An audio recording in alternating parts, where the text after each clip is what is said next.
I'll be busy taking care of the baby soon.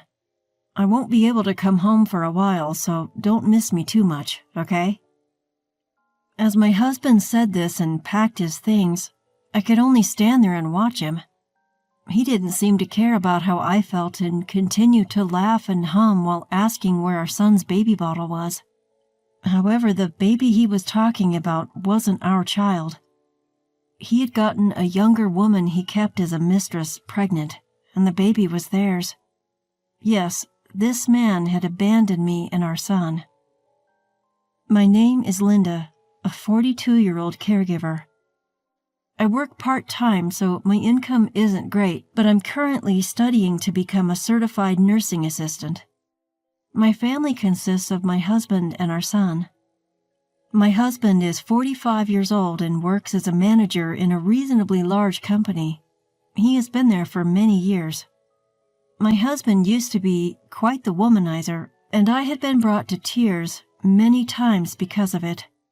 I had confronted him several times, asking who was more important to him, me or the other women. Yet I never left him because I loved him. After our son was born, he settled down and focused on his job. Our son, Robert, will turn 18 this month. Time has flown by as I've juggled work, housekeeping, and parenting. Robert had a rebellious phase, but now he's about to graduate from high school. He's working hard to get into his dream college, cramming every day after school. If he gets accepted, he'll move away from home, which is a bit worrisome. As parents, we still want to take care of him, but Robert has grown tall and handsome, just a step away from becoming an adult. I need to find a hobby to help me let go of him. While Robert was studying for his college entrance exams, there were times when my husband would come home late. At first, I thought it was just because of his work, but there was a time when he didn't answer my calls or messages, which made me suspicious. Since then, I've found more than enough evidence to doubt him, such as the smell of perfume on his suits and long hairs in the car that weren't mine. However, I never found the courage to confront him. Then, one day, while we were eating dinner as a family, my husband drank more than usual and said with a flushed face, "Robert has really grown up, hasn't he?" "I still want to be a kid, though." "But you've grown so much taller since middle school, and your face has become more mature, hasn't it?" Robert, seemingly embarrassed to be treated like an adult, scratched his head. My husband, watching him, casually asked, "So you don't need your old man anymore?" "Huh? What are you talking about?" Caught off guard by the sudden change in conversation, I couldn't help but join in. With both Robert and me looking at him suspiciously, my husband downed the rest of his beer and said, "Well, the thing is, my girlfriend is pregnant." The room went dead silent. What did he just say? Girlfriend? Pregnant? Not making any sense. I let out a dry laugh. "I think you've had too much to drink today." "No, this is a true story. I met her a year ago, and we've been dating ever since. I was planning to keep it a secret, but it seems like we accidentally made a baby." I stood up quickly and covered Robert's ears. Robert didn't seem to follow, looking at his father with a blank expression. "Robert, go back to your room." "What? This is the last time we'll all be together. I haven't had much time to talk to Robert lately. Let him stay here a little bit longer." "How can you say that? I don't understand how you think it's okay for our son to hear this. And what do you mean by the last time?" In my anger, I raised my voice. I hugged Robert tightly in the spur of the moment. He's already in a sensitive period due to his upcoming exam, so I don't want him to hear this kind of conversation. But my husband didn't care and continued talking. "Well, I'm not coming home for a while because I'll be helping her raise the baby, you know." I felt dizzy at my husband's words. So he had a mistress and made a baby with her, and he's only telling us now when the birth is close? I couldn't understand my husband's behavior, and I felt like I was going to lose it. We had been living together for over 20 years. There were honestly times when I hated him, but I felt reassured when I saw him taking care of Robert as a responsible father. Did he really want to be with his mistress so badly that he would throw away all the trust and years of life that we shared? Well, that's how it is. I'm going to her place this weekend, and I'll start getting ready now. And with that, he started packing his things in a backpack. I stood there feeling as if a hole had been torn in my heart. Hey, do we still have the baby bottles Robert used? In contrast to us, my husband was all smiles. I silently shook my head. There was one thing left, but it wasn't saved for him and his mistress. It was saved for when Robert grew up so my husband and I could look back on our parenting together, praising each other and sharing memories. My husband left the room, muttering that it was a waste, and went to the bedroom to organize his clothes. Did he just abandon us? Robert whispered, tears in his eyes, and I couldn't find the words to deny it. 3 days later, my husband was apparently heading to his mistress's place. When I cried that I had actually once believed in him, he said, "I always wanted a second child, but you were always so busy, right? And while we were doing all that, we got older and older. I knew we couldn't have another one." He laughed loudly, hurting my heart as much as possible. Robert, holding back his tears, glared at his father while rubbing my back. "What's with that look? By the time you come back, I won't be here anymore. Are you okay with that? Sure, you're an adult now, right? You've lost your childlike charm and you're not as cute anymore. I heard my girlfriend's baby is a girl, so I might like her even more than you." Robert lunged at his father. He flinched for a moment, but then glared back at Robert. "Ah, she's so young and cute, unlike you guys. I'm really looking forward to our future together. Yeah, I get it now. You're the worst, Dad. At least now both Mom and I can make up our minds. We know what to do." I also speak up, following Robert. "You should know that there will be no home for you to return to anymore." My husband, with an annoyed expression, shakes off Robert's grip and leaves without even saying goodbye. Robert supports me as I feel my strength drain away. We didn't just sit idly by after hearing about my husband's mistress. We had already begun preparing our next moves. About 2 weeks later, my husband called. He laughed, saying that raising their daughter was going smoothly and that she was as adorable as he had hoped. He even sent a photo of the mistress holding the child, which started in me a simmering of rage. However, he had unknowingly provided us with evidence. I saved the photo and began recording the conversation, amazed at how foolish he was. Then, right on cue, my husband's mistress took the phone and began talking. "Are you the wife? I'm sorry I've taken your husband all for myself, but it can't be helped since we have a child together now, right?" LOL. Yes, raising a child can be tough. "I'm so glad you're understanding. When I first heard about you from your husband, I just thought you were a weak person who couldn't do anything but cry. But that's not how you sound at all." So that's what he had been saying about me to his mistress. Half a year ago, such words would have deeply hurt me, but now I felt nothing. The love for my husband had long since disappeared.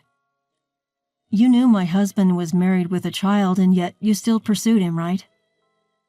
"I didn't know at first.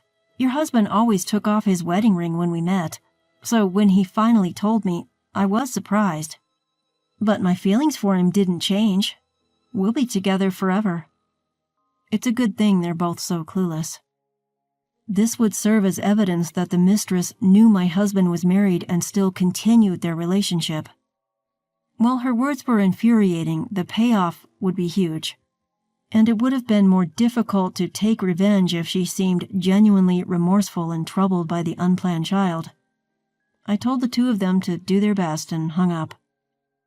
2 years have passed since that day. Then I saw that familiar number come up on my phone. I took a deep breath before answering. Hey, how have you been? I'm coming home now, so make sure the house is clean, okay? Didn't I tell you back then that there's no home for you to return to? What are you trying to prove? My husband sighed, sounding exasperated. Sure, I admit I was wrong to leave suddenly, but I can't leave her to raise the child alone, right? You were a mother too, so you should understand. He still doesn't get it. He really hasn't changed at all since that day. Maybe that's a good thing. It makes me feel confident that Robert and I were right to take care of ourselves. I think you misunderstand. There's literally no house for you to return to. I sold it. I could hear my husband gasping. I decided to break down everything that had happened for my clueless husband.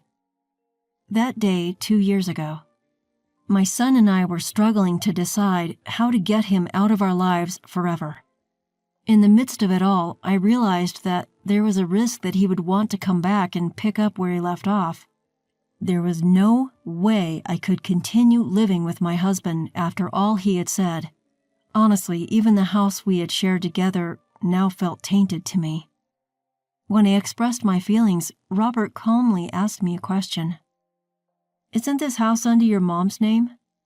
Yes, we renovated and moved into this house that I inherited from my grandfather. In that case, why don't we sell it? I was surprised by Robert's bold suggestion, but if I did sell the house, my husband would literally be unable to come back to it. Plus, the money could be used to hire a lawyer and a private investigator for the divorce process. Robert had been saving up for months so we could live without any worries. With that savings and a little more, it would be possible for me to move away with him. I accepted Robert's idea and began making preparations. Robert worked harder than ever in his studies, eventually getting accepted to a college far away, and I obtained certification as a nursing assistant. With this certification, my salary would be higher and I could work anywhere. And so we sold the house. Of course, we had obtained my grandfather's permission. My parents had passed away early and my grandparents had taken on the role of parents. When I explained the situation with my husband to my grandfather, he was furious. My grandparents gave us some of the money they had been saving little by little, telling us to use it to start our new life. When I hesitated, they insisted, saying there was no point in them holding on to the money at their age, and forced me to take an envelope filled with cash. I was moved to tears by my grandparents' kindness. And so we began living in the state where Robert's college was located. Since you never showed any interest in what we were up to while Robert was studying for his exams, you probably have no idea where we're living now. You can't bluff me like that. My husband's voice grew louder, clearly panicked. If you think it's a lie, you're welcome to come see for yourself. We're busy, so we'll hang up now. Hey, wait. At that moment, Robert, who had been quietly observing, took the phone from me. Dad, you said it yourself, right? That we don't need you anymore? And we agree. We don't need a father who abandons us to be with his mistress. With a cold tone, Robert told him this, causing my husband to break down crying. Please, wait. I know I messed up, but don't abandon me. I took the phone back from Robert, ready to deliver the final blow. You might not be willing to agree to a divorce, but we're moving forward with the preparations anyway. Oh, and did you know that the alimony payments for getting your mistress pregnant during our marriage can be almost double the usual amount? Better start preparing for that. Without waiting for my husband's response, I hung up the phone. Calls from my husband came in immediately, but I rejected them. I didn't want any more stress. From now on, my husband would be burdened by the costs of raising a child with his mistress and paying alimony to me. My husband had no real skills to support himself, and I had always cleaned up after him. He would leave dirty dishes untouched and scatter laundry everywhere. He hardly ever helps with housework and only occasionally takes out the trash, acting all proud when he does. I can't imagine him and his young lover lasting very long. Thanks to speaking my mind, It feels like a weight has been lifted off my chest, and I take a deep breath. Robert looks worried about me. I'm fine. I got to say what I needed to, and I feel so much better. Let's go out and eat something you like today. I force a smile at Robert, despite my exhaustion. He still seems worried, but he tries to act cheerful for my sake. I find my smiling son, debating between steak, sushi, or pizza, absolutely adorable. We've been through a lot of hardship, but let's make even more happy memories. It's an unfamiliar place, but Robert and I will be just fine, and I have to work hard to let him become more independent. When I decided to live with him, he said he was happy to still be able to eat my home-cooked meals since he's terrible at cooking. But from now on, when he has friends over or even gets a girlfriend, I'll be in the way. Robert is such a kind child that he'll always be concerned about me, and his girlfriend might eventually get fed up with it. I'll have to teach him how to cook to help him live on his own, so I'll be even busier. My husband is gone, but I don't feel lonely anymore. As I think about our future life together, I laugh, feeling refreshed knowing my husband is completely out of my life. I can now live the rest of my life with a clear conscience.